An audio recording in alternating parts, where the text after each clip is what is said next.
Well, good morning, good afternoon, or good evening to you, my beautiful pen friends, and welcome to another video with your host, Andrew. So, the subject for today's video is pen customization.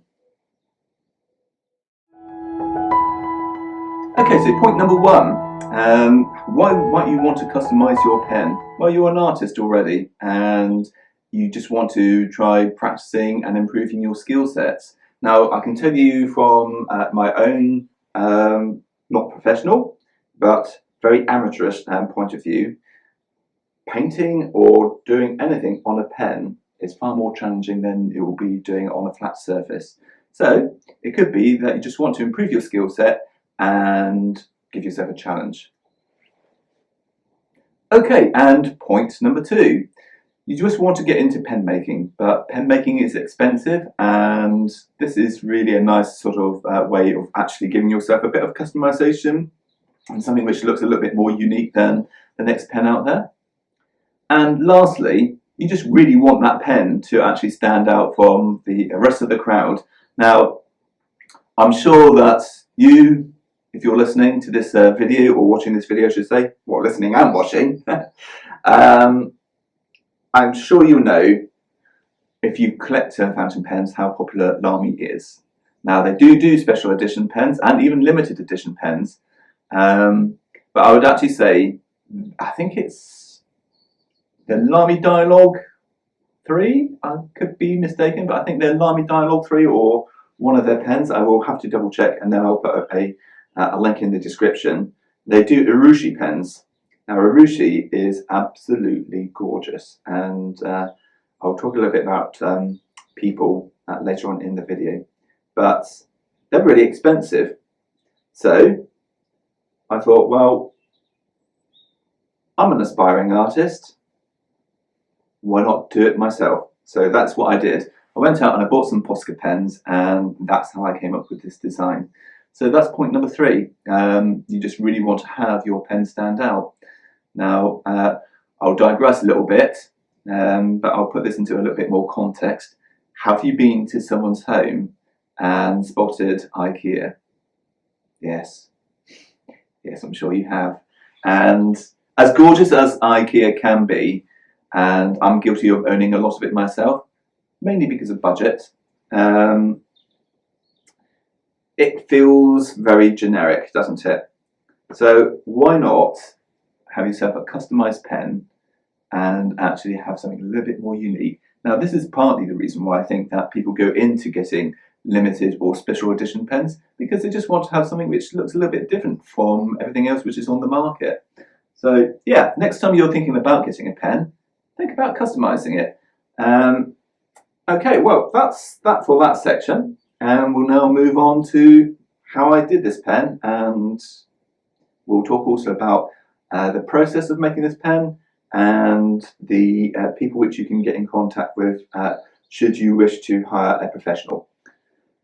Okay, so let's just talk a little bit about the technique which I use to customize this pen, and then I'll give you a few tips as I go along. So I use Posca pens to do this, and I basically just drew straight onto the actual material itself, using a variety of dots, as you can see around the finial and the cap, and where the cap meets the barrel, and I also highlighted the Lamy logo down here as well, which I thought made it stand out quite nicely.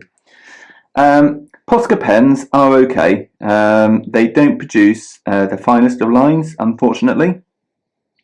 It would be nice if they produced a finer line, like an extra fine, I should say, rather than finer.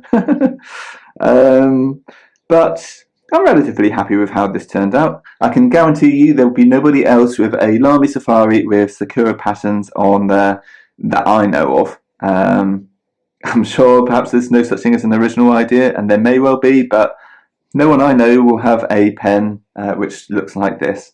That may be a good or bad thing though.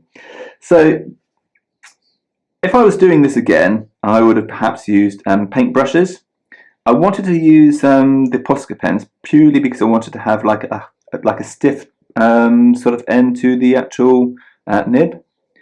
that would give me on this sort of smaller surface a little bit more control, I felt.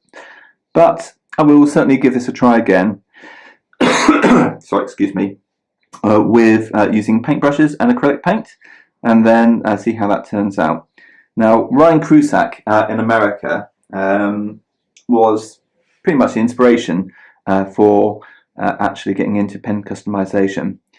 Partly that, and that I just really wanted to have a fountain pen, which was quite generic, but stood out from the rest of the crowd without spending thousands and thousands on the actual pen itself.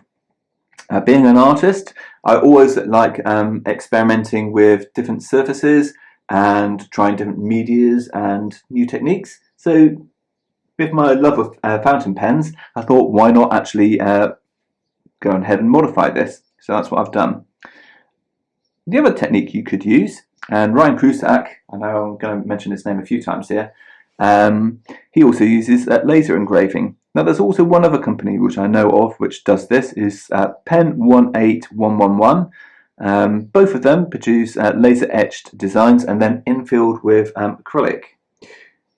If you were to go down this route, what you would need to do is you would need to work out the surface area and the circumference of the actual pen.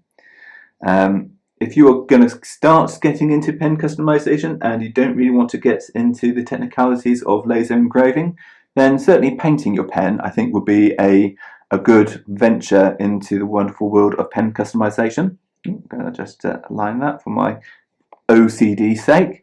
But yeah, get into painting your pens with acrylic paint, I think, to start with, and then see how that goes. If you enjoy doing that and you want to have something which is a little bit more refined, then yes, laser engraving would be certainly a really good venture, and it would allow you to have potentially, from an amateur's perspective, a much more professional looking outcome. I've used laser engravers for quite some time in work, and unfortunately being off work at the moment, I don't have the ability to use it.